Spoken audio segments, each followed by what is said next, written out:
way I found out what I was being charged with was when I woke up after surgery.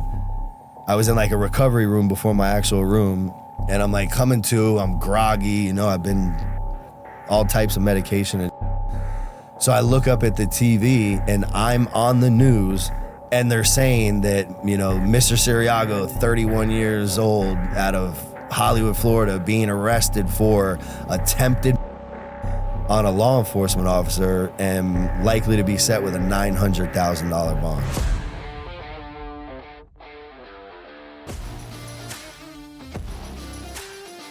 Mike, welcome to Locked In, straight from Florida here today. How was the trip up? Trip up was good. I took advantage. My daughter lives in Long Beach, Long Island. So I took advantage of that, went over there for 2 days, and then slid over here today. Awesome, man. And before we get rolling, I wanna plug you in. You have your own business, which I think will help people, the listeners tuning in, because of the demographic. We have mostly males listening. If you want to tell the audience just a little bit about what you do, so they can become familiar with who they're about to hear from. Yeah, absolutely. So, one, I am, I own a personal development coaching business. So in that is personal development, personal training, and nutrition.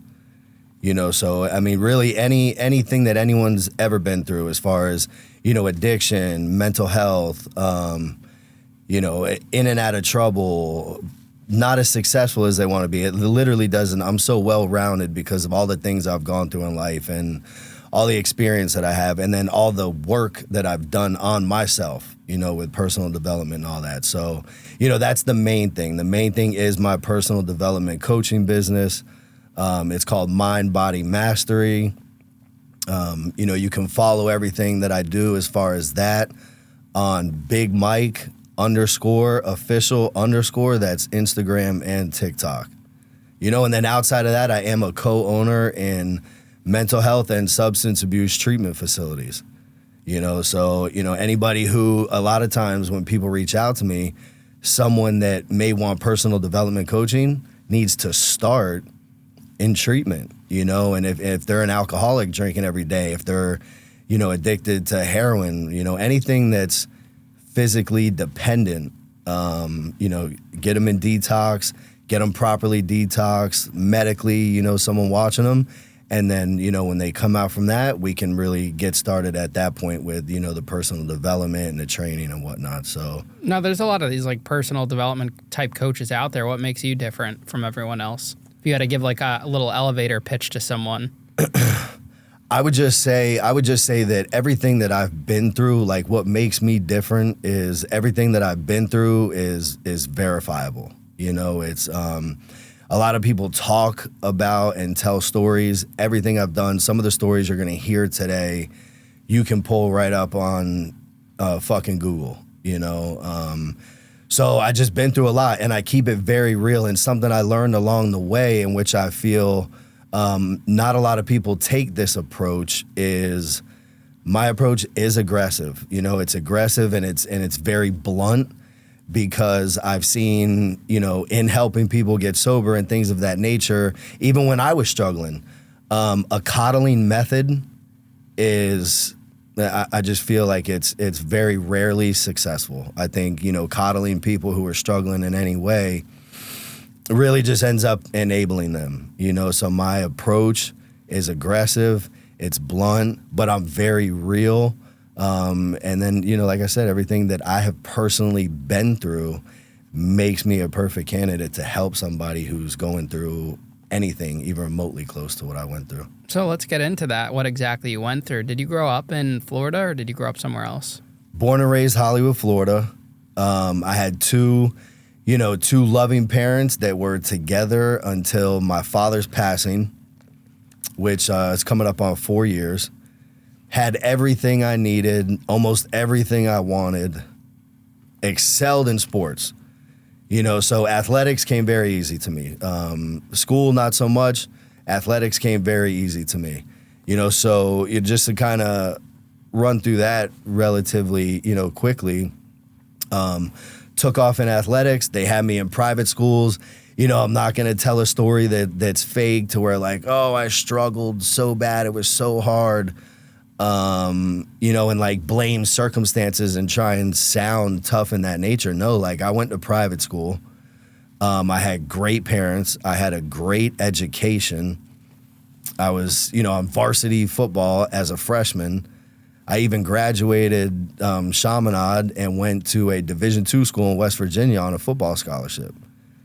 So that's what all that looked like. Now, with all that, and why my story is kind of crazy is because having all that right in front of me and this very almost easy and like perfect as you can get life laid in front of you, I can remember all the way back to literally probably 8 years old, just being so intrigued by the gangster lifestyle. Where, all my friends that were also athletes and I was playing sports with were idolizing football players and baseball players, and I want to be a baseball player and a football player. And I literally had an obsession with this gangster lifestyle and the street life, and even though I made it through school and I did all that, that part never left me. Literally, I think probably 10 years old, I was thinking about this on the way here, that at 10 years old, I would periodically have thoughts that being shot and surviving being shot would be like the coolest fucking story in the world. Like, I'm like, bro, if I got shot and was able to tell that story, that would be like the most gangster fucking story ever, like surviving that. And it's crazy, man, one thing I do with everything that I do is I do become obsessive and compulsive, and that's been a thing over the years. And I overly commit, so in trying to become like this gangster and have this image, I overly committed, which by the time I blew my fucking football scholarship and got kicked out of that school, it was off to the races very fast from there. What do you think it was about that gangster lifestyle that attracted you? Because everyone watches these movies growing up, and not everyone has that like connection to that lifestyle. Right. You know what? I can't really pinpoint, other than like I personally, for some reason, just thought that shit was so cool. And to an extent that like my father realized it early on, and he would watch gangster movies with me, but he would always tell me, pay attention to the end. The end of these fucking movies is the most important thing for you to watch, because they all die or they go to jail. Like it never ends well, to where, you're selling dope and a criminal for your whole life, and then you just settle on an island somewhere and life's great. He's like, that's not how the fuck it happens. So he always tried to get me to pay attention to that. But my dad ran drugs for a little bit, back in the 80s.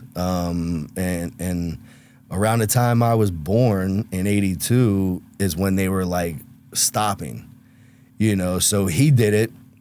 And honestly, I looked at it like, damn, if he lived that life for quite some time, then I could live this life for a while and then clean it up myself. Like I always thought I had time to turn it around, and then for a long time too, like I didn't even care. I just wanted it so bad, I loved the fully tatted look.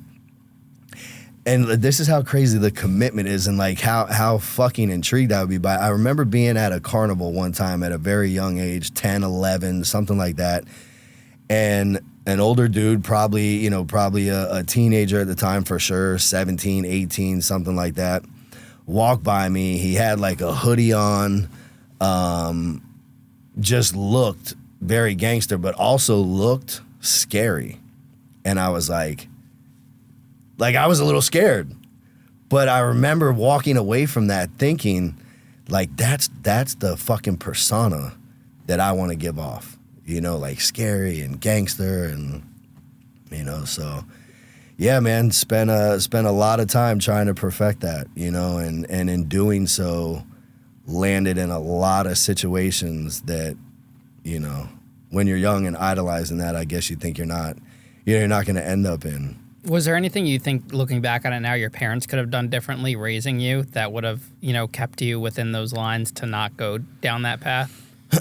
I don't think so. No. They were great. They were great. Super supportive, overly supportive. Like my parents were the type to pull up to like practices sometimes. I'd be like, what the fuck, man? No one else's parents are at practice, but that's just the love that they had and how supportive they were, So when I did some personal development, when I started with that, I realized some things, that were maybe, like what you would consider minimally traumatic.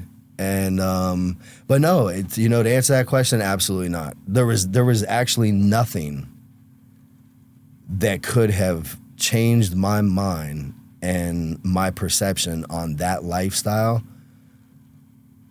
except me becoming that and seeing what comes from that. And I feel like a lot of people kind of have to go through that, and Yep. some unfortunately end up in prison or For a long time, or dead. pass away dead Yeah. on their journey of discovering that. And I think it's up to the individuals that make it through the other side who are successful now to share their story. We were talking about being true to ourselves before we started recording, and just Yeah. owning your story. And that's just like such a big piece to the puzzle of, man. figuring out your purpose in life. Absolutely. That was something that I honestly figured out pretty young. It just took me a lot of years to really hone in on it.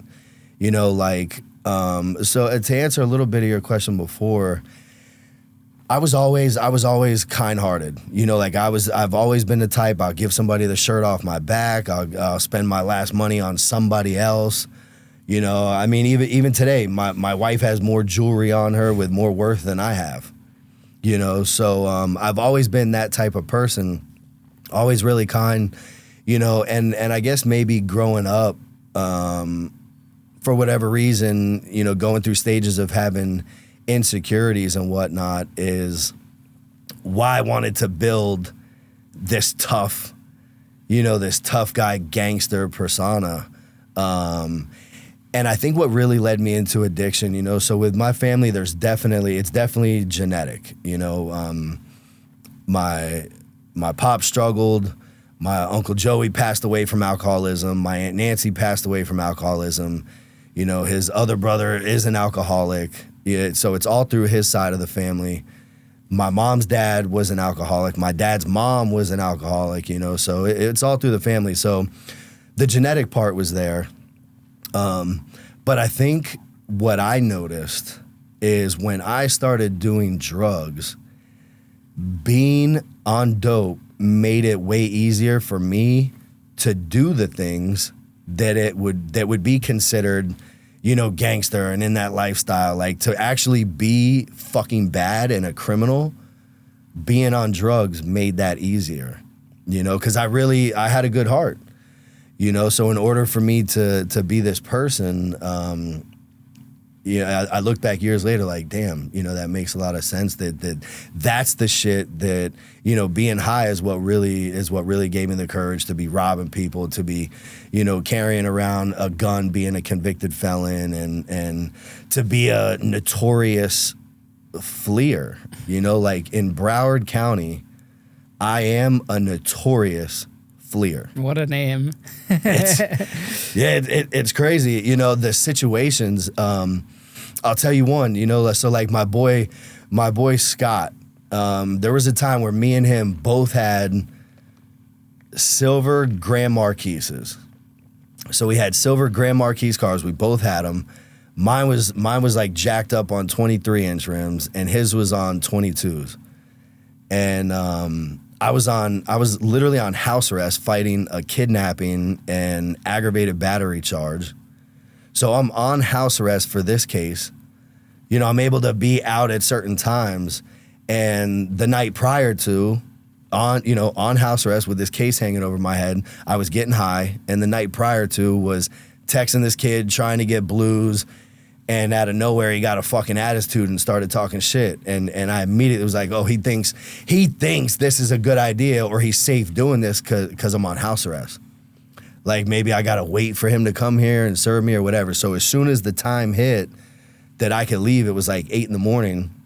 I flew right to this kid's house, had a friend with me, bring him out of his house. An altercation takes place. This kid gets his ass beat in an alley in Hollywood. Right, first thing in the morning. I don't even think he had shoes on. Definitely didn't have a chance to brush his teeth, you know. And then haul ass out of there. And I guess his girlfriend called the cops and shit, which I knew was gonna take place. So me and my boy jump on 95, and I go out to like Fort Lauderdale at the time, where my son's mom was working at the time. Switch cars with her so that my car would be like out in Fort Lauderdale most of the day and not around Hollywood. My boy Scott, who's like never committed a crime in his life, he's a barber, you know, he's got some tattoos and shit, but not a bad kid, you know. He's on his way to the barbershop that morning about an hour after this took place, and he gets fucking swarmed. And they block him in from everywhere. You know, he has legal firearms he's allowed to carry. So they got his firearms out on the trunk. They got him cuffed. You know, while they're literally trying to figure out, because they're going off the car and the tattoos. You know, so my fleeing episodes and the shit that I've done have unfortunately brought, you know, like other people. Scott calls me that day when they finally realized that he didn't have an ankle monitor on. All that they had was, this guy's full of tattoos, his nickname is Seago, and he has a fucking ankle monitor on and a silver Grand Marquis. So that's what they had to go off. So when they realized that he was telling the truth and it wasn't him, he called me. He was like, "What the fuck did you do this morning?" I just got fucking hemmed up by like 6 Hollywood cops. You know, they were on his ass, you know, but you know, that's one, man. And then wait, so the ankle monitor, they didn't know that you were away from your home? Well, the thing is, I was allowed, there's like certain hours, so there's like certain levels of house arrest. So you weren't on the GPS one, right? I had it on. Okay. Because I was on house arrest and mine wasn't GPS. It would just detect if I was not home, but I could put in for passes. So there's 2 kinds of like ankle mine monitors. was definitely GPS. But I think what really saved me in that situation is the guy who got his ass beat first thing in the morning didn't know my real name, so he didn't even know who to report so that they could even check into it. All he knew was the nickname, the tattoos, and the house arrest. So had he known, you would have been done. I would have been done. Yeah, it would have been. He was absolutely there. You know, no problem. So you could just kept fleeing house arrest over and over again? Well, no, I actually. So with that case, I was on house arrest for a while. With the kidnapping and aggravated battery case, I was on house arrest for a while. I wasn't doing. You know, I was fucking up. I was getting high on house arrest. I ended up violating my bond. The ankle monitor was a condition of the bond. It wasn't a sentence, you know, it was a condition of the bond. And I ended up fucking that up and went back in.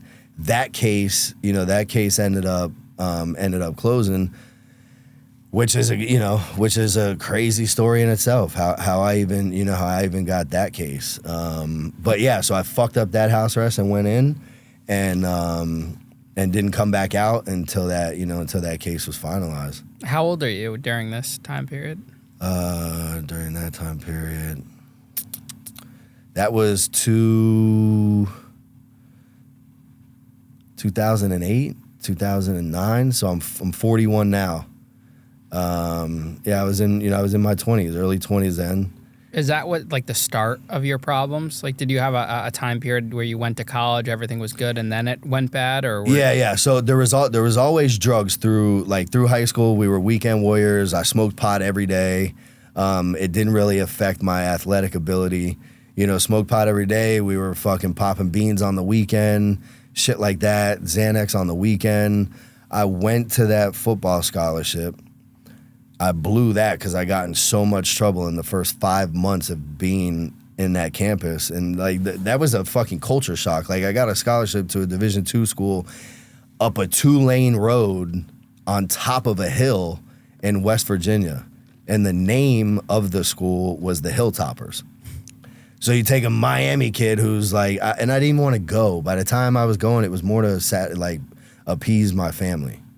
You know, they had this big dream for me to be an athlete and fucking marry a cheerleader and whatnot. So, like, I went for them more. But went up there, got in a shit ton of trouble, literally got kicked out, lost the scholarship, came home, started fucking up for a while.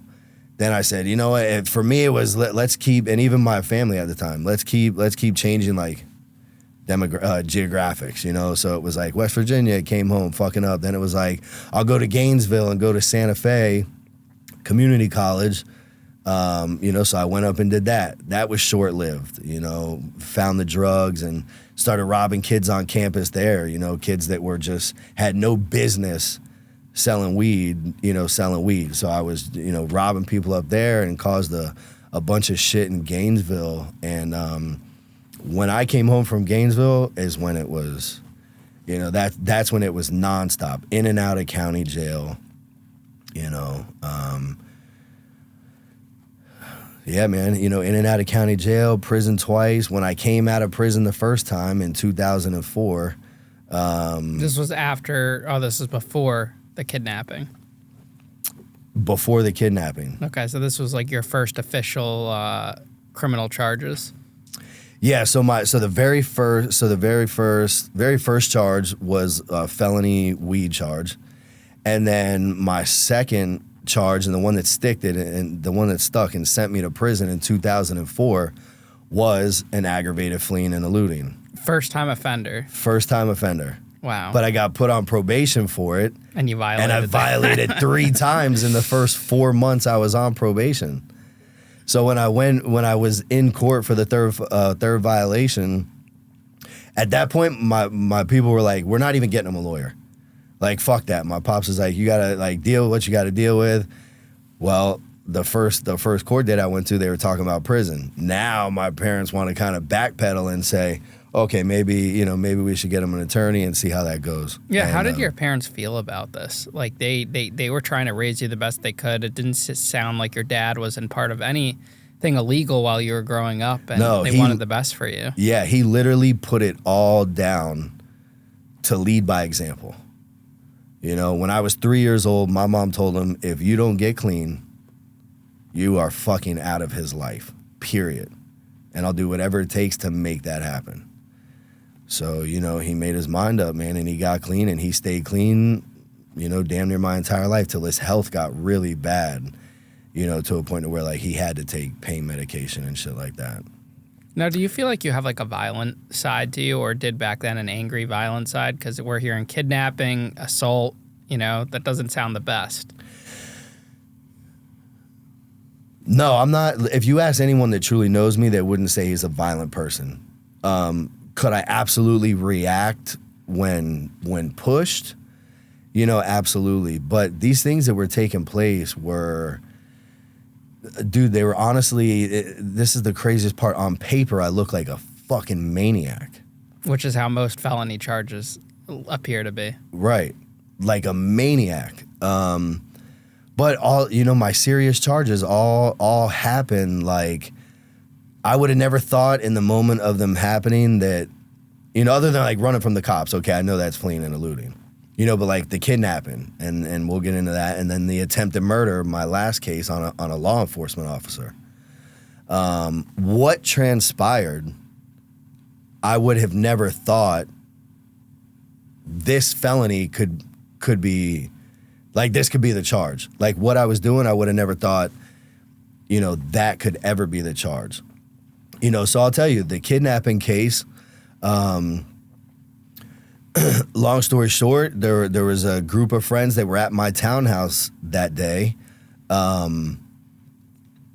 We all left, so only those 4 people knew that my sliding glass door was going to be open. Later on, I go back that day. I got a pistol grip pump shotgun that's missing, and someone had, like, went through my top drawer where I would, like, keep dope or money. But I had 2 big ass TVs that were not taken. Nothing else was gone through. You know, so what does that tell you? A fucking stranger would have took any and everything. Someone that knew me was only trying to take the gun and the dope.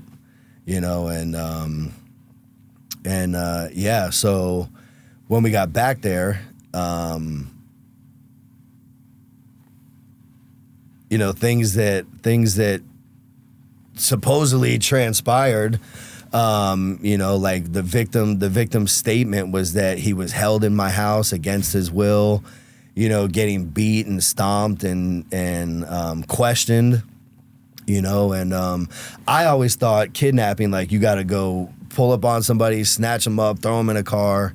That's what I thought kidnapping was. But come to find out, there's different statutes for, different charges. So the first statute for kidnapping is if you hold someone against their will, it's false imprisonment. You hold someone against their will and commit a felony against them while holding them against their will, first statute for kidnapping. So the way things transpired in my townhouse that day, it met the statute for kidnapping. Now, is this an innocent bystander, or is this someone that's involved in the life with you? No, this is someone that's involved in the life with me. This is someone that I was taking care of for like 4 years. I was always buying the weed. I always had the car. Like I carried this motherfucker for 4 years. I think a lot of people don't realize too, when you see a lot of charges of like attempted murders or violence or things in your situation, that other person was somehow, it wasn't like an innocent person off the street. Granted, that Correct. does happen, but these are a lot of people that were equally involved and have done the same things and have never been caught for them, and then play the victim card and say, hey, exactly. This is what happened only because that individual got caught and needed to get out of it. Right. And that was the fucked up part about that. It's like, buddy, you got your ass beat because you fucking robbed me. You didn't just get your ass beat by strangers that thought, hey, let's beat it. Like, you robbed me and you got your ass beat for it. And is that why you won the charge? No, I didn't win the charge. That's the thing, So he kind of threw the case himself. Mm-hmm. When I violated that house arrest and went back in, he had went and changed his statement. And he changed his statement from me having zero involvement and literally trying to stop my two homeboys that were involved. And that he was so mad that it even went on that's the reason he lied about my involvement. Okay. They had me as like principal of the situation, to where like I was running the situation, they were doing what I said. And you were already a felon at that point. And I was already a felon at that point. How much time would you have gotten if you got convicted on that kidnapping? So when I was at my bond hearing, the prosecutor dug into how long it had been since I got out of prison. And I was 2 months shy of 3 years. So that kidnapping charge, being violent and a capital offense, punishable by life. Now the 2 years being shy from 3 years made me fall under the PRR, which is prison release reoffender. So with the kidnapping charge, the friggin' judge looks at me and he's like, Mr. Ciriago, are you aware that with the PRR, if you take kidnapping a child and lose, I have to give you a mandatory life sentence? And I was just like, holy shit. And my family started crying in the courtroom. It was insane to hear, and this is something that I wish maybe in that case I would have learned how, like, minimizing situations, because we all do it, human nature, we minimize situations so often, and you have no idea what the fuck it could turn into. Yeah, why do you think that case after getting off wasn't enough for you? Like, we look at a lot of cases where someone is proven innocent at trial or whatever just to wind back up in the system. Like, you look at the O.J. Simpson case. Right. Not guilty of murder, and then he got jammed up for that other thing, which he ended up doing 8 years for. Right. So I don't know if that's karma or how the world works in that, or if it's our stubbornness. But what do you think it was for you? It's definitely stubbornness. But for me, 100%, the reason I continued to get in trouble is because I continued to use. When that case happened, I didn't stop using. Like when I was fighting that case and I was out on house arrest, I was drinking, bottles of Henny on the back porch at night. Like, for me, if I was getting high or drunk, that is when all the trouble came. What was your drug of choice? my drug of choice was opiates. You know, I did damn near everything, but you know, when I came out of prison in 05, after that first fleeing and eluding charge, and I did a year and a day at South Florida Reception Center, stayed permanent there. When I came home in 05 is when the Roxy epidemic like had taken off. In that year that I was doing, it was happening. So I came out, and I even had some homeboys that were, you know, on, you know, everyone's like blues. I'm like, what the fuck is blues? You know, I had done like perks and stuff before, but I didn't know anything about this. And had a homeboy that was bad on him, you know, and I even tried to do an intervention on him to get him sober prior to me getting on him. And then one day finally was with him and was like, man, give me one of them things. And he's like, nah, trust me. I know you don't want this. I said, no, if you know me and you know that I want it, give it to me. Like, because that's it. You know, you're either going to give it to me, I'm going to get it. And the first time I did 30 Roxy was, but that, I found my love right there. They say those reception centers are pretty brutal in Florida. Yeah, to be honest with you, the South Florida Reception Center was not bad. Like I didn't even get a real taste of real prison on my first bid. Like I saw some shit. I saw a couple people get hit with a lock in the sock. I definitely saw some fights. Definitely saw some people get extorted, but it wasn't like in your face, fucking crazy. Just normal prison stuff that you hear about. Yeah, the reception center really wasn't bad. So like I didn't get a full taste until I went back. So you get through the kidnapping charge. What happens next? Get through the kidnapping charge. You're in your mid-20s at this point, late 20s. Yep, I'm in my mid-20s. I end up catching, after the kidnapping conviction, I end up catching possession of oxycodone. I finagle getting sentenced to a halfway house instead of going back to prison. So I get sentenced to a halfway house for a year, first step sober house. Did the year there, drank on the weekends. I still hadn't let go of everything while I was there. Drank on the weekends, got certified to be a personal trainer. Graduated from there and started with the personal training thing. Took off really quick with that, but relapsed, shortly into that. Here's the thing, and I'm gonna share this for anyone who's struggling, letting go of everything. This was a very important conversation that I always share with people that I'm trying to get clean. When I left that halfway house and I was only drinking on the weekend, I had a conversation with my cousin Kook, and I'm like, bro, I'm not that dude they talk about, because I was full blown, snorting 15, 20 Roxys a day at that time, and now was getting drunk on the weekend, was a personal trainer, was going to the club popping bottles, and not even thinking about Roxys or drugs. It wasn't even a thought that I had to fight. It just wasn't even a thought. So I remember telling him, like, yo, I'm not that dude they talk about in the rooms, that, like, you can't do nothing. Like, I don't even think about Roxys. I drink all the time. And he was like, listen, I hope that's true for you. I really do. But I have a feeling we're going to be having a much different conversation, down the road. And I'm like, all right, whatever, and sure enough, I absolutely relapsed. And I share that moment because so many people in addiction stay in addiction for so long because they think they can just switch one for the other. I'll stop doing this and I'll only do this. I'll only do a little bit of this, and it's bullshit. And what finally worked for me and what I realized is even if I could smoke weed today, I wouldn't. One, I love being completely clean and clear, but when you are completely clean, you have an accountability to a clean date.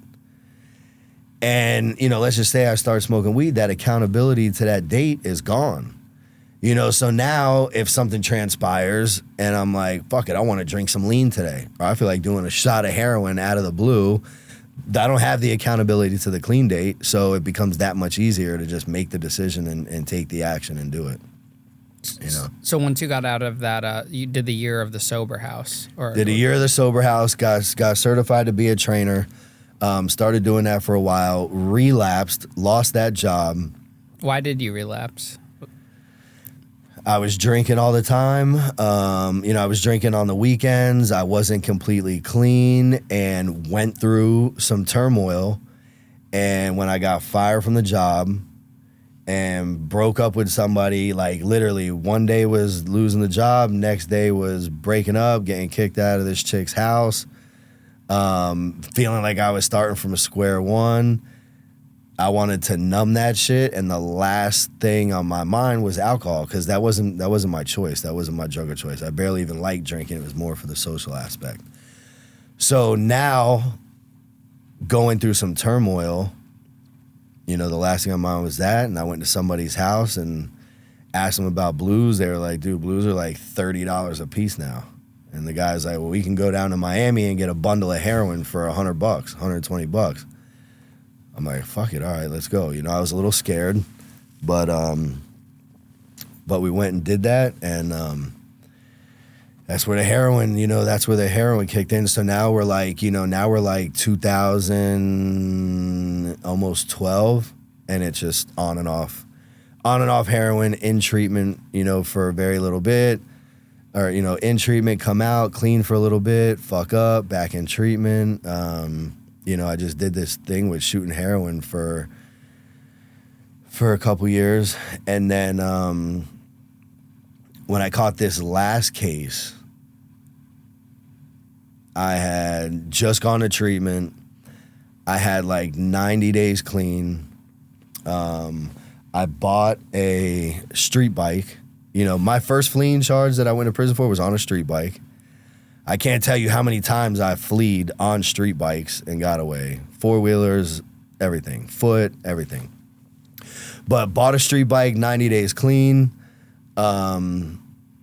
Was heading to a job site, and the only thing I didn't do, like the bike was legit, I just didn't put a tag on it or register it yet. So in my mind, I'm like, if I get pulled over, I'll just stop. Like, I thought I was done with running. I'm like, if they pull me over because they see I don't have a tag, I'll just stop. So it's 9:30 in the morning. I'm on my way to a job site, working for, a foreman for a flooring company, and a flooring t-shirt, jeans, construction boots, and I'm on this Dixon 1000. And I get off on Royal Palm and Weston Road. I'm getting ready to make a left onto there. And what I didn't know is that when I'm sitting at that light, now I didn't buck and go up to the front, cut everybody. I stayed back. I'm like 3 cars back. What I didn't know at the time, and I found out later through the CAD reports, is that there was an officer standing on the sidewalk posing as a panhandler. So if you pull up to that light and you're not wearing your seatbelt, he'll look in your car, you're not wearing a seatbelt, you don't think nothing of it, then he kind of turns, radios to them, hey, we got a guy in a white truck coming, no seatbelt. You make that left on the Weston Road, and they fucking pull you over and give you your ticket. So when I pull up to the light, and I'm a few cars back, this guy gets crazy out of nowhere. And he's like, hey. You just hear them talking, bullshitting. All of a sudden, he's like, hey, we got a guy on a gray motorcycle, gray t-shirt, full of tattoos. This dude looks like a runner. And this is fucking description of me. Now, ironically, I did end up running, so his judgment wasn't very off at all, but I had no idea that transpired. So I make the left, I turn on the Weston Road, and 2 cops are in the middle of the road on foot. Motorcycle cops, they got the boots up to their knees. I'm like, what the fuck is this? So I'm like, all right, but when I, the only thing wrong is I don't have the tag on. So when I pass them, they'll be looking at other cars. It'll be good. I'm going to be fine. So I got a full face helmet on. There's literally no reason for them to even fucking fuck with me, but I have no idea that this guy already gave that description. So a car changes lanes in front of me, and this fucking BSO screams at me from about 60, I don't know, maybe 60, 70 feet in front of me. Pull over. I'm like, what the fuck is this guy's problem? You know? So I start pulling over. And as I'm pulling over to the left, now that other part of my brain is like, run. And then, I'm like coaching, I'm like talking to myself, trying to coach myself into not doing it. I'm like, just pull over, just take the ticket, just pull over. So as I'm going towards the median over here, he's walking from out in front of me to basically meet me at the median. Right when I get by the median, I'm like, man, fuck this cracker. I wasn't even doing nothing wrong. And I get down and I go to hit it. And when I do that, he takes 2 quick steps, boom, boom, and tries to clothesline me off the motorcycle. So he ran to me and then tried to clothesline me off the motorcycle. When he did that, I did like a little jug, moved away from him, the little bit of room I had. This dude's hand tapped my shoulder, and I kept riding. Now, as soon as that transpired, another cop that was sitting at somebody's window writing them a ticket for a seatbelt dropped his ticket book, pulled his firearm, and dumped a clip at me at 9:30 in the morning in the middle of Weston for taking off. That's what I did. I took off. I didn't run the fucking cop over. He came and tried to tackle me off the bike. But this cop dumps a clip at 9:30 in the morning. So 1 bullet went through my gas tank. 1 bullet hit me in the arm right here, shattered my arm. But the adrenaline was pumping so hard, like I almost wrecked out. My feet are wobbling wobbling backwards. My chest is on the gas tank, like came so fucking close to crashing and didn't, but still here, pop, pop, pop.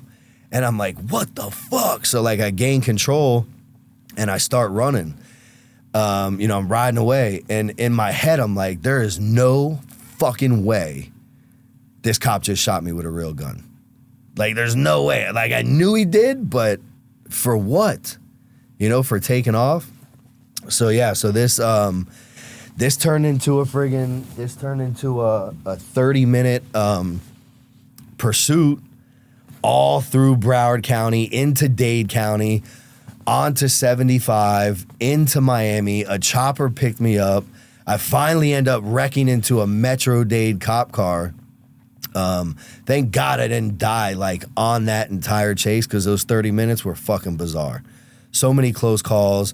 One cop, like once I went on 75 and then ended up doing a U-turn and going back, one cop came across the median, hit my leg, tried to knock me off the motorcycle. I didn't fall, I kept going, and then finally wrecked into this Metro Dade cop car. And I was honestly happy it was over at that point, but they airlifted me to Jackson Memorial after roughing me up and shit with a shot arm. Airlifted me to Jackson, and they let my mom see me there for a minute. Like, this shit was all over in the news. This shit's on Channel 10 News right now if anybody wants to look it up.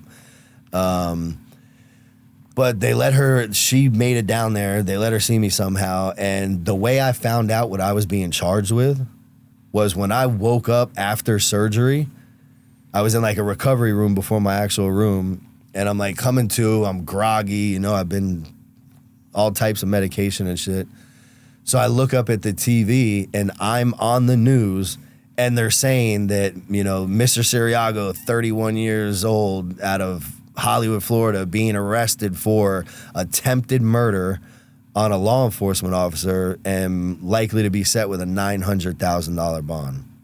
Holy cow. How do they even come up with attempted murder from that? And I can't believe the cop shot at you. Yeah.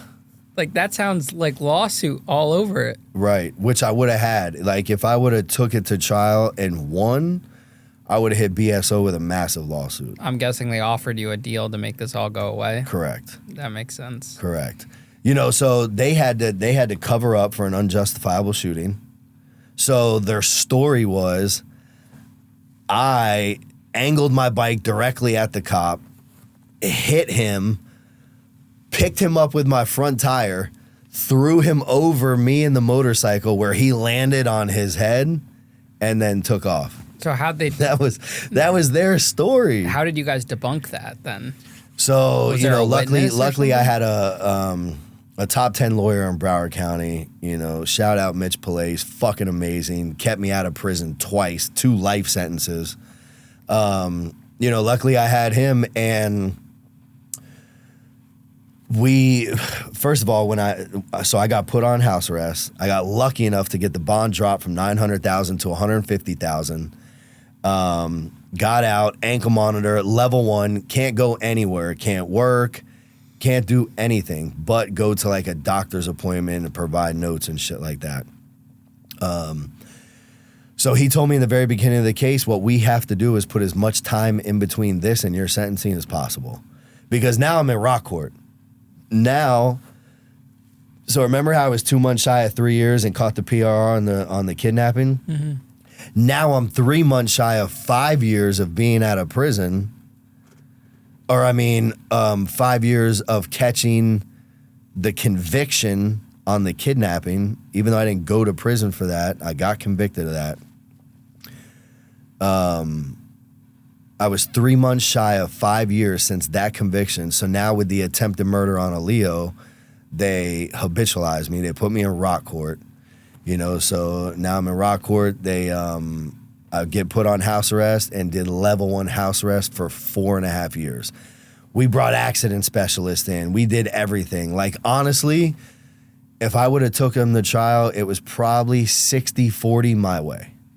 But, once again, even with an amazing attorney and a factual kind of proven case, it's still me versus fucking 6 or 7 BSO deputies. And if I would have blew trial, when you are in rock court, if you take them to trial, if you don't take a plea and you take them to trial, whatever the max on the charges, they double it.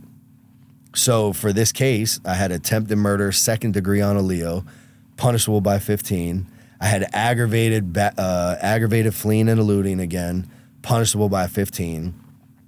So if I would have lost trial, they could have hit me with fucking 60. Yeah, it's a big risk, and it's always favored against you. Right, and if they wanted to be nice, okay, we'll put them together and give you a fresh 30 at 30, 35 years old or whatever it was at the time. Now that I was actually, going to prison. So what do they end up offering you? How does this get resolved?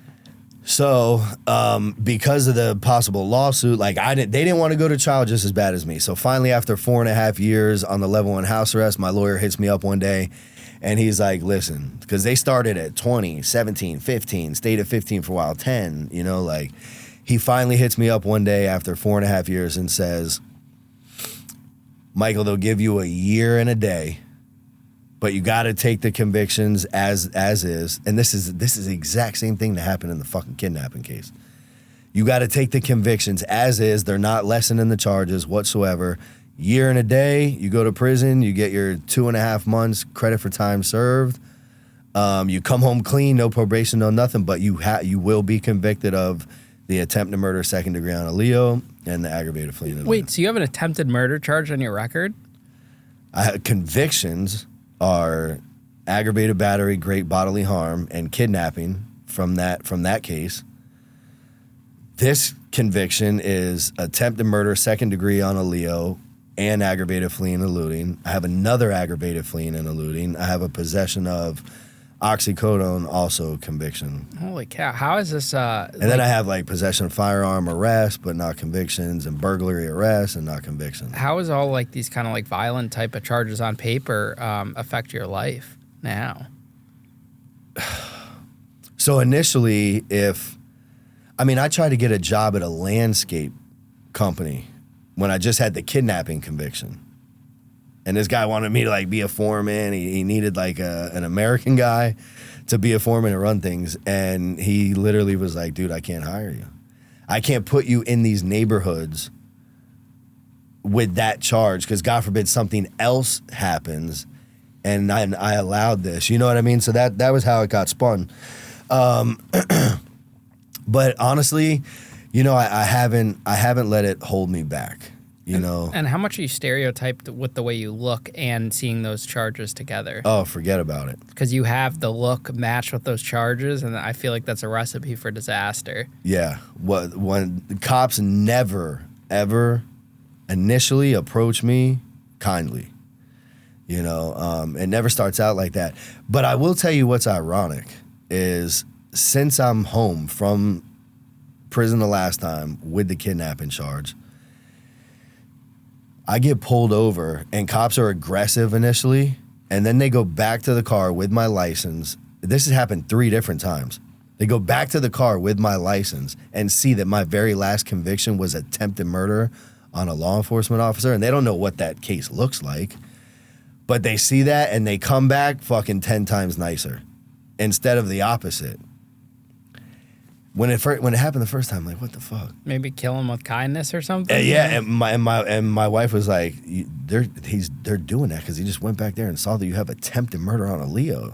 He's probably thinking in his head, not me, not today. I'm just gonna give this guy a warning, and that's how it's been. It was like a warning, like speeding and a warning. Having not switched the tag yet, you know, it was like stupid shit I was getting pulled over for, but coming back, way nicer and a warning. How hard was it to explain these charges to individuals you were dating, women you were dating, new women in your life, anything like that?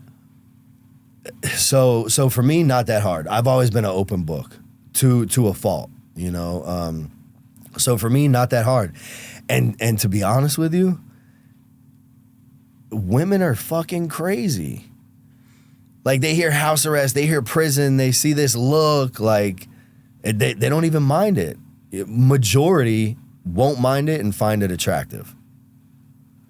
There would be some, you know, that I'm sure they're like, oh my God, no, you know, but I figured out a long time ago that women want the bad boy image, but they don't want the guy that's fucking in and out of jail and doing all this shit, you know. So yeah, they don't want the perks or the negative stuff that comes right. with They don't. They want the image. They want the tough guy, but they don't. They want you to be fucking reformed, you know. So reformed criminals. So as long as you're reformed, you know, it's like, oh wow, you know. So this is cool. He's been through all that. He's fucking changed.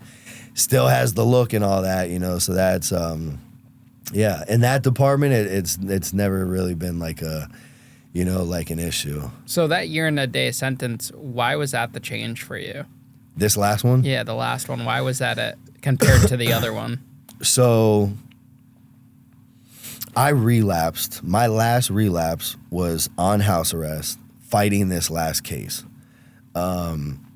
It was about a year in. I went in for my second surgery on this gunshot wound. The metal that they put in my arm initially snapped from working out, you know, really hard on my mom's back porch where I was doing this house arrest.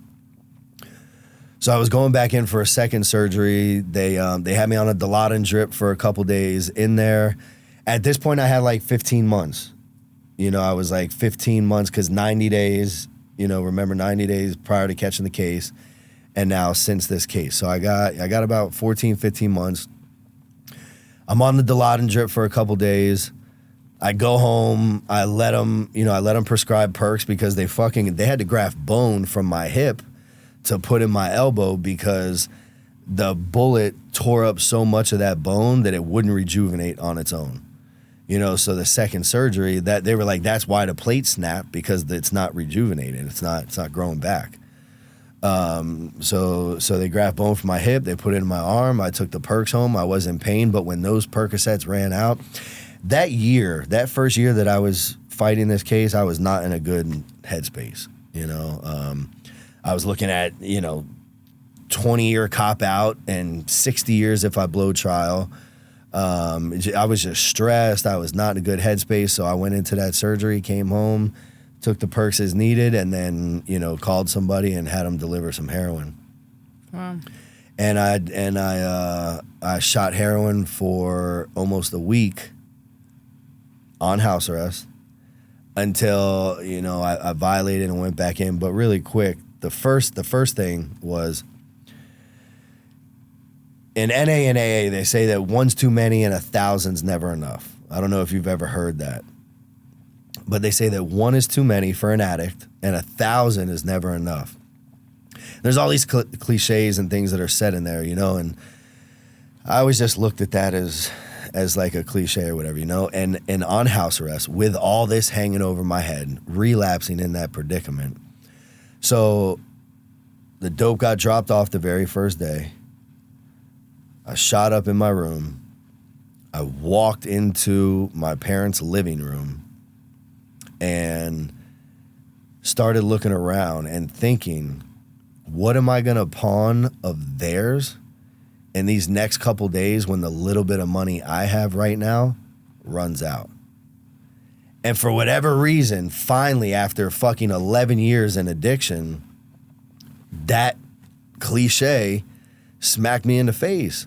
That like as soon as a true addict does dope, they're immediately thinking about, I'm thinking 4 days away when I no longer have money. I'm thinking I'm not even enjoying my first high. And I'm thinking about, what am I gonna pawn of my parents when this little bit of money runs out?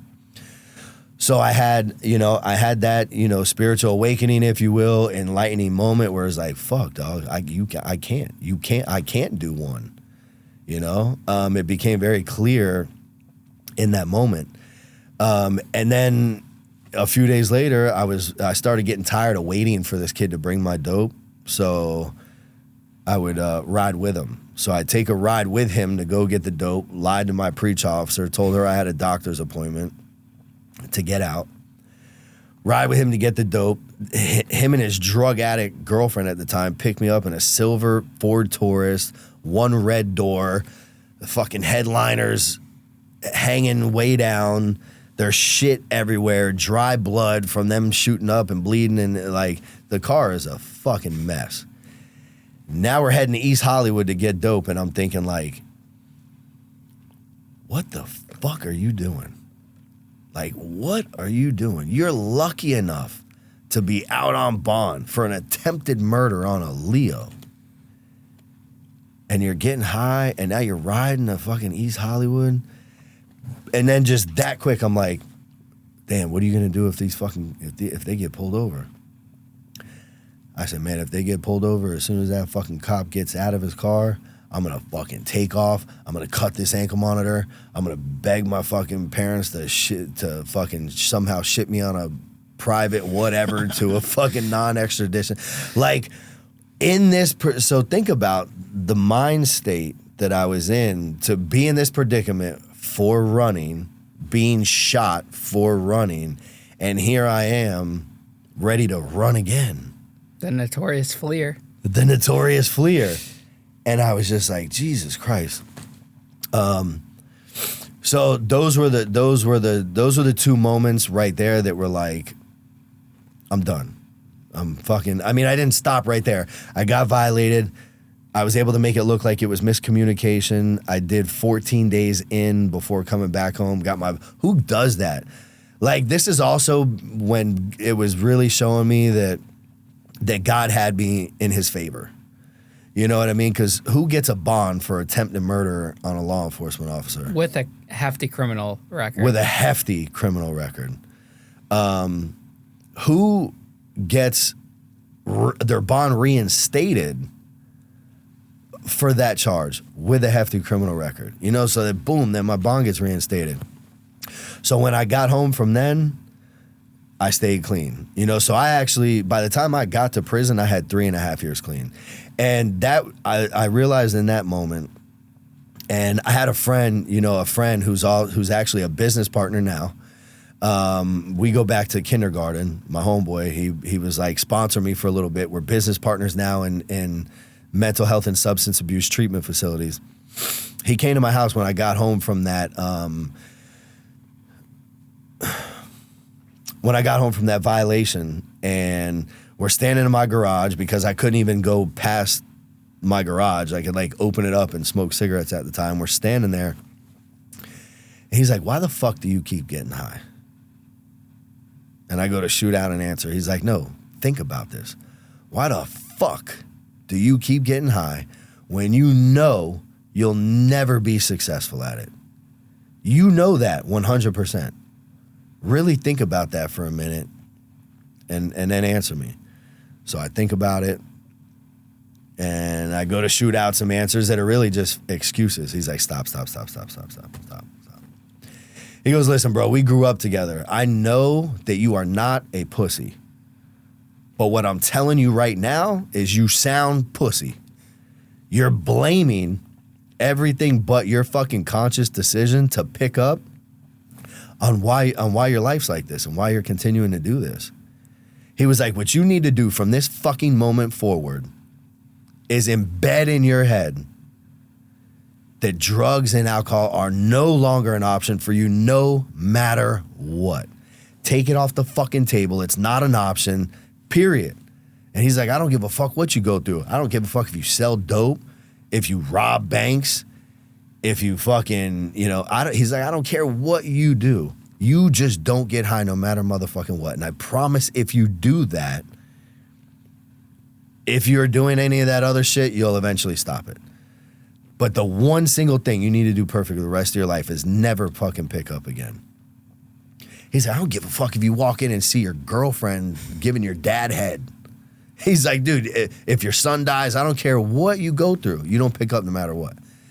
And then he just dapped me up. He's like, aren't you sick of aren't you sick of starting over, being at your mom's on house arrest, in and out of prison, in and out of county jail? Aren't you sick of all that shit?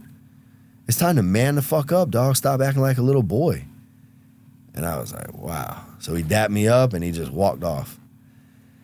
I was like, that shit hit me, I went out in the backyard. I smoked like 3 Newports back to back.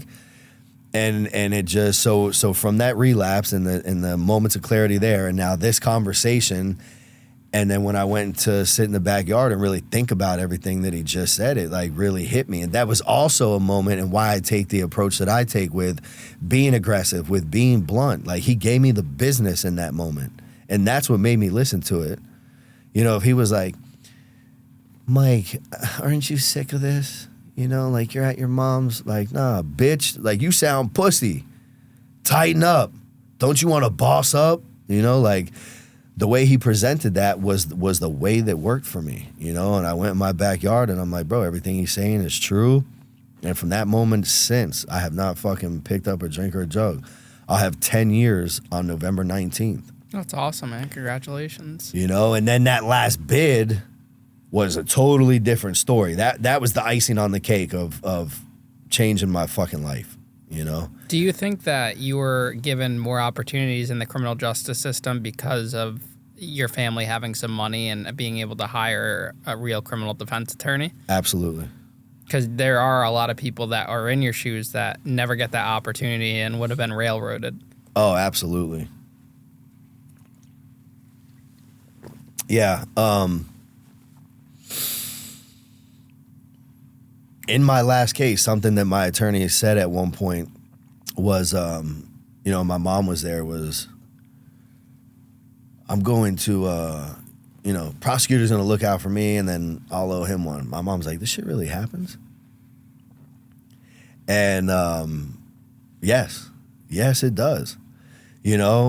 Public defenders, and it's a very shitty thing, but a public defender is going to get you a long trip. And having a private attorney who has all those relationships, who golfs with these people, who fucking goes to parties at their houses, like, all that shit matters, So I definitely caught breaks because of the representation I had, 1,000%. Now, you getting clean is a big part because you got into this last case, essentially. So would you take it back, fleeing from the cops that day? No. That's it, no, because everything that transpired after that brought me to sitting in your chair and everything I have going on success-wise and business-wise. And so, like, I wouldn't. I just wish, and I try and share with more of, like, the youth, like, the wasted time. Like, instead of turning your, starting your life completely over at fucking, like 31, 34 years old is fucking crazy, man. You know, that's the only bad part. But no, I wouldn't. You know, I really wouldn't. Yeah, you wasted about 10 years. Literally. If not more. Yeah. But, you know, with everything, like I said, that transpired from that, I couldn't even avoid or ignore my calling and my purpose and the fact that I had to stop. You know, like, bro, this cop dumped a whole clip, only caught me once. And in a limb versus, you know, my fucking lungs or, you know, my body or something like that. You know what I mean? Like a whole clip caught me once. Then I end up with the attempted murder in Rock Court. You know, make it through that. Only get a year and a day. You know, God finally sat me down long enough, like after that last relapse with that house arrest and shit, and when I made my mind up that I was done, that solitude of that house arrest and that isolation is what really started to boss me up. You know, I was training hard every day. I was doing like step work. I was reading, you know, positive mindset books and shit like that. Like that's where the work started for me. And then I took it into prison. But even after all that, you know, he saw fit for me to go to prison after 4.5 years of house arrest with 3.5 years clean. It was another test to see if you can make it through. Right. And if you can make it through that, then everything that is supposed to come to you is able to work out. Right. And then saw fit for me not to stay at South Florida Reception Center again. Even though I tried. I tried to pull a string and get made permanent. Nope. I got shipped up to the fucking Panhandle. You know, my introduction was like, I leave South Florida Reception Center, I jump on a bus, we go to Orlando, we just change buses. And then we head up and stay at Washington one night. And the night that I stayed there, the morning I wake up, they're bringing somebody into my cell. And he had probably just moved from one dorm to another. He wasn't like fresh in the prison, you know, but my door starts clicking. This kid comes in. He starts undoing his shit. I'm sitting up. And out of his stuff, he pulls a fucking knife out like this long. I'm like, how the fuck did I'm thinking in my head, like, how did he just get transported anywhere around this compound with this shit on him? You know, and right there, I'm like, fuck. Like, this is a whole new reality right now. Like, where's this gonna go? You know, but he just put it up, and then, like, we actually talked a little bit, but that initial thing, like, just pulling that shit out like it was, like, he was pulling out his fucking canteen or something was crazy to me. Very casually. Very casually. I was like, what the fuck? So then I leave there, and then I end up going and staying at Lake Butler for a day, you know, on my way up to the Panhandle. And that was a totally different scenario where Lake Butler, which used to be one of the most vicious, you know, camps, like in the 80s and shit, my uncle told me about, was a very vicious camp. Has now become just a fucking dopehead camp. Like, they walked me into my dorm, and this shit looked like a shooting gallery. Like, people just nodded out against each other, against bunks, standing up, like nodded out all the way, leaning over, standing up. It was crazy, man. And I was like, God damn. Like, I hope this isn't where I'm staying now, you know? And then, you know, finally get up to my actual camp. And because of the attempted murder on a Leo, I had a high custody, you know? So they put me in a straight HO4 dorm, which the only people in straight HO4 dorms are people with violent charges and dudes that are in and out the box the whole time they're in prison, you know? And I had a great introduction there. Literally, I come in the morning, shortly after breakfast. Really didn't chop it up with anybody. Was kind of just peeping the scene.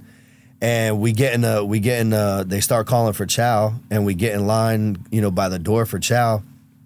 And some dude walks by me, about 20, 22 years old, good built. I could tell he's a young kid, but a good built. Walks by me, and as he's passing me, he's like, Cracker, get there. And I'm like, what? I'm like confused, you know, for a minute. I'm like, we and this kid haven't even talked. I didn't think he was talking to me because I'm like, we don't even have a problem, you know? And then the dude behind me was like, bro, you got to go to the bathroom and fade that dude. I'm like, what? He was like, yeah. When he just walked by and said, Cracker, get there, he wants you to go to the bathroom and fight, dog. You can't buck that call out. This is a TOH. This is a test of heart right now. You buck that call out and you're going to be marked the whole time you're in here. I just didn't even know he was calling me out, you know? So I'm like, what about the cops? They're standing right there in the fucking thing. We're all lined up to go to lunch. And he's like, man, these cops bet on our fights. They literally take bets on fights in the bathroom. I'm like, all right, fuck it. So I go in the bathroom. I square up with this dude. He fucking painted me. Like my first fight on that bid, I had others in the county. My first fight on that bid that day, this kid painted me. Come to find out he was boxing since he was like fucking 7 years old or something. But I got there, you know. We faded. You know, we got up. He dapped me up, and you know, that was it. And you earned their respect. And I earned the respect, you know, and that was literally the first fucking 3 hours I was in the dorm, you know, and I could just tell the energy in this dorm was like off the chain. Like I knew I was in like a dorm where shit was gonna be constantly fucking going on and chaotic, you know, and that was the introduction, man, and that was the least of it, you know. I plan on minding my own business in this last bit and sticking to myself, but when you get up in the panhandle, that's almost impossible to do. You know, like you gotta either rock with your race or rock with a gang, you know, and yeah, I tried to rock solo for a little while, but you know, the more I was seeing and realizing, I just couldn't, man. Like in this dorm, people were getting every single day it was something. Every single day there was a fight. Someone was getting their head cracked open with a lock and a sock. Somebody was getting stabbed. People were getting robbed and extorted every day in that dorm for sure. You come in that dorm, you don't stand up for yourself, you will get extorted being in there in 10 minutes. They'll just come take all your shit. You know, and the cops were so crooked in this facility. You can't even talk about this shit over the phone because they record it, so they hear it. They'll come like, yo, this fucking dude's talking about the shit that's popping off in the dorm. And then you'll get fucked up for that. Like the cops will tell the inmates to fuck you up for that. Yo, this dude's talking about all this shit on the phone, you know?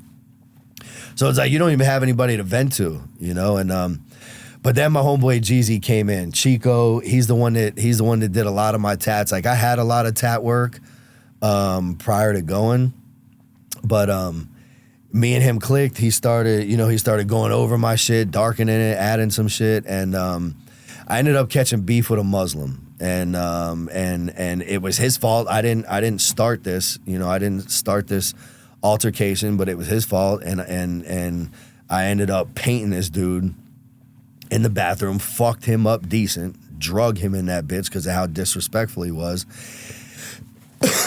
And the way he told the story to the rest of the Muslims on the compound at that time were that it was all me, you know, that it was all that I started it, that I sucker punched him, that, you know, he turned it into this whole thing.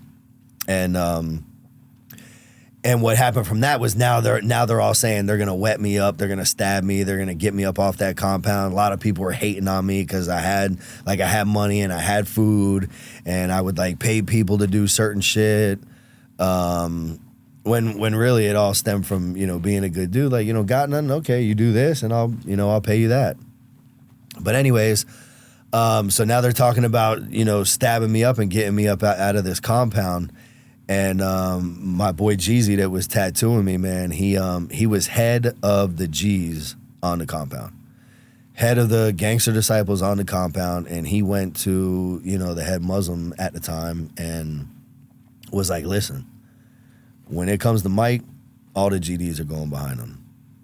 And he did that shit without me knowing. You know, I feel it was a little strategic too to like add another, you know, soldier to your team in the dorm and shit. Cause like, obviously if you do that, I'm not gonna expect you to have my back and not have yours. You know what I mean? So Could have been a little strategic, but that's what he did, bro. And what that did was that caused the highest tension in the dorm I had seen the entire time there, you know?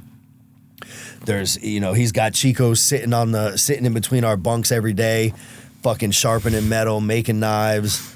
You know, the Muslims that are in our dorm are walking around trying to see what's going on. We're literally rotating who's sleeping, because I didn't even tell you that. I'm in an open bay dorm. I'm in a straight HO4 dorm with motherfuckers with life and 15 and 20 years and real deal born violent fucking psychos in an open bay dorm. You know, so we were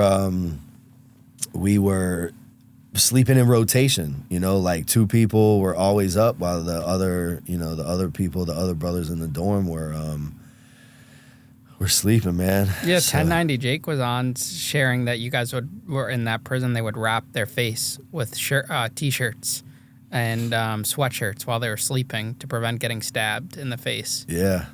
Yeah, man, it was crazy. I saw a white dude get hit with a lock and a sock so many times in the bathroom. He got hit so many times in his forehead and his head that blood was hitting the fucking ceiling, which was probably 50 feet. This wasn't like a short little, like, blood was all over the ceiling. He was just leaking everywhere, man. Like, this was such a violent dorm. And it was crazy to be there with, at this point, like 8.5 months left to do. And that's the difference between county jail and prison. Is in county jail, there's pretty much 100% chance you're going home.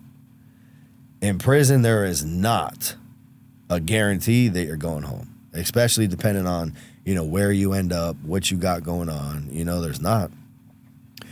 And I just remember thinking, like, damn, dog, am I going to make it home from this shit? You know, the tension got so crazy. It was like, at what day is this just going to pop off and be an all-out war in this dorm between Muslims and GDs? And, you know, luckily, you know, the man stepped in again. That's just what it is, man. He stepped in again. And, you know, it's crazy. I got moved on like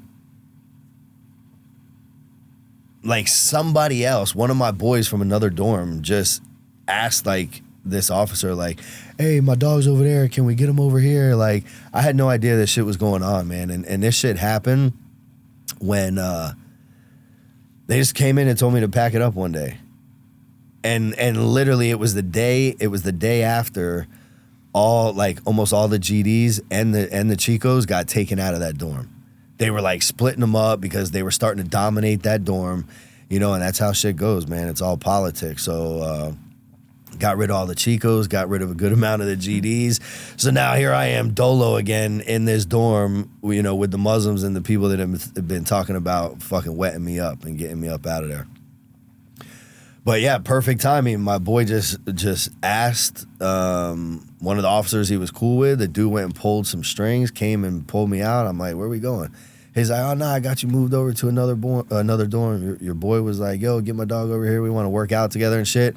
And just wham, literally, like, you know, went and did my last like 2.5 months over there, you know? Wow. Yeah. So, you know, it was crazy. I went through a lot there, and it was just like, man, this shit ain't cool. This shit is not, you know. I went in clean. I went in older, you know, than the first time. Just a fucking waste of time, you know. And going in clean and having done so much work on myself prior to going this last time is I think what really made a lot of that shit clear too. Like I started my mission and my purpose in prison. Like my boy Anthony that got me moved over to another dorm, I got him clean. A lot of these guys were smoking that tunchi, you know, the spice that fucks them up all in there. The K2. Right. Yeah. The K2. And then they even like, the shit gets like sprayed. I mean, you would think these guys were on heroin and it's K2, like fucked up. I saw an entire dorm, everyone in that dorm that smokes, I saw an entire dorm one time projectile throwing up from a bad batch of dope. An entire dorm. It was fucking nuts.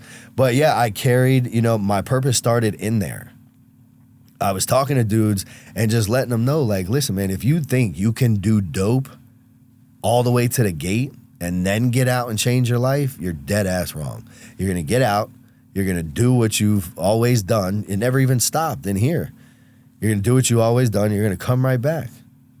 That is how this is going to go, you know? So I started getting guys, into working out. That was something I did, religiously in there, was work out and read. And honestly, that's where my mission started. And that's where I made my mind up that I was going to, I didn't even know it was going to turn into like a personal development coaching business. My mindset was like, I'm just going to motivate and inspire. I'll go talk to schools, high schools, I'll try and like grab the youth, because hopefully I can stop them from going through it. That was my thought initially, before coming out, and then seeing that, people were doing this, and like personal development coaching was a thing. Yeah, how is someone like yourself, who has a hefty criminal record that's also violent on the record, who's been in and out of prison, struggled with addiction, able to become a self-made entrepreneur? Because I think a lot of guys coming out of prison, and women, they want that. They don't want to just come out and work for someone else and get a job. They want more than that. They want the bar to be higher. What advice would you give to someone that's looking for that? Well, and you also they have the doubt, like everyone thinks, and then even people get out and use the excuse like, oh, I'm a convicted felon. Oh, no one's going to hire me. And that is right in a lot of ways, so there's this doubt and there's all that. But you have to be, the thing is that when somebody becomes, the very first thing that needs to happen, so what I would say to someone coming out of prison that wants to be an entrepreneur is that if they didn't start becoming the best version of themselves in prison, then they need to start it immediately right now. They need to become the best version of themselves. Their experience gives them something to offer. It has value. There's a demand for people that would want help by somebody like that and who has made the transition. Doing it right out of prison immediately, would be a little hard, but that's why, mastering self is the first part. So I would tell somebody coming out, you want to be an entrepreneur, you want to start your own business, then you need to become a leader. You need to become a boss. You need to become everything that you truly desire. And the way you're going to do that is by getting in the best shape of your life, fucking eating right, training hard, taking yourself through self-inflicted adversities every day that are going to continue to level you up, and that would be it, because until you're doing that, you're not even going to know your purpose. Look at all the people that don't struggle in the world, who have never been to prison, who have never struggled with drugs, who you're born and you watch your parents, and you develop all these unconscious behaviors and habits, and these people just go through life making fucking 47, 37, $52,000 a year and just going through the motions. Someone like that like, you're not really going to find your true purpose until, one, you maybe go through something, and then, but two, definitely becoming the best version of yourself and doing whatever it's going to take to gain the most clarity, and by becoming the best version of yourself is when you gain the most clarity. And then it becomes clear. I actually made a post about this the other day that, the people might say like, when I'm talking about working out and get to the fucking gym and eat right and da-da-da, people could be looking at me doing these stories like, yeah, real easy for you to say all you do is work out and talk at your phone all day. But my business is online. You could have that too, but you lack the desire and motivation to even figure out what you would do. We all have a purpose here. So if you can just find your purpose like you did with this, you went through something, you're like, yo, I could really do this, and you did it, and look where you're at today with it. So we all have a purpose, You need to find what that purpose is. And then today with online and the way things work, you start an online coaching business. You know, a woman could be coaching people how to do lashes, you know. I mean, like, coaching is endless. There's always going to be some form of demand. You're always going to have higher demands or, you know, lower demands, but there's going to be some form of demand for, I think, whatever anyone's true purpose is. What advice would you give your teenage self, the teenage self that wanted to become, you know, a gangster? If you could sit across from him today, what would you say to him? It's exactly what I say to my teenage son. You know, so I have a 14-year-old son, and I say to him what I would say to myself, which is, bro, listen to me. Get decent grades. I don't expect them to make straight A's. Get decent grades. Figure out what you want to do. Really figure out what you want to do and fucking go after it. Like, all this hanging out and bullshit and the shit that you think is cool right now, I promise you, when you're 40, you're not going to think it's cool. All this, you have no time for anything but riding around with your friends and this and that. And, you know, it's all going to be fucking irrelevant at some point, you know? So it would just be not to waste time. Figure out what you're going to fucking do. Go after it. You know, be successful. Like, own your first home. Be successful by 30 years old instead of starting your life completely over in your mid or late 30s. You know, and then another huge thing is like, because it was so big for me, is how often I minimized situations, you know, and that's something I stress to him all the time. When you're in this situation, you need to think about everything that can transpire. You think, out of all the times I ran from cops, which we can't even count, you think I ever thought just from fleeing an officer I'd be shot? And that then being shot would turn into them having to cover up for an unjustifiable shooting. You know what I mean? And it'd be this fucking monstrous thing. Absolutely not. You think a fight in my house, which is really what that was, I would have ever thought would turn into a kidnapping charge? Absolutely not. You know? So yeah, you know, the points would be, focus, you know, become the best version of yourself now. I try and get him to train, and I try and get him to do shit, you know, and I'm not too hard on him, but you know, it's become the best version of yourself. Get mentally souped up now. Understand all this shit now, so you are way ahead of the game and can take off as soon as you're out of high school and ready. Absolutely. Well, Mike, thank you so much for coming on Locked In today. Shout out to Nelson for connecting us. Absolutely. That was dope. It was a pleasure talking with you, and the incredible story, man. So much to offer, and I'm sure a lot of people are going to want you on their podcast after listening to this. Yeah, I can't wait. Which is what you want to do anyways, to get your name out there and continue to build that brand. Get my name out there, give it back. Absolutely. Well, safe travels back to Florida, Mike. Thank you, brother.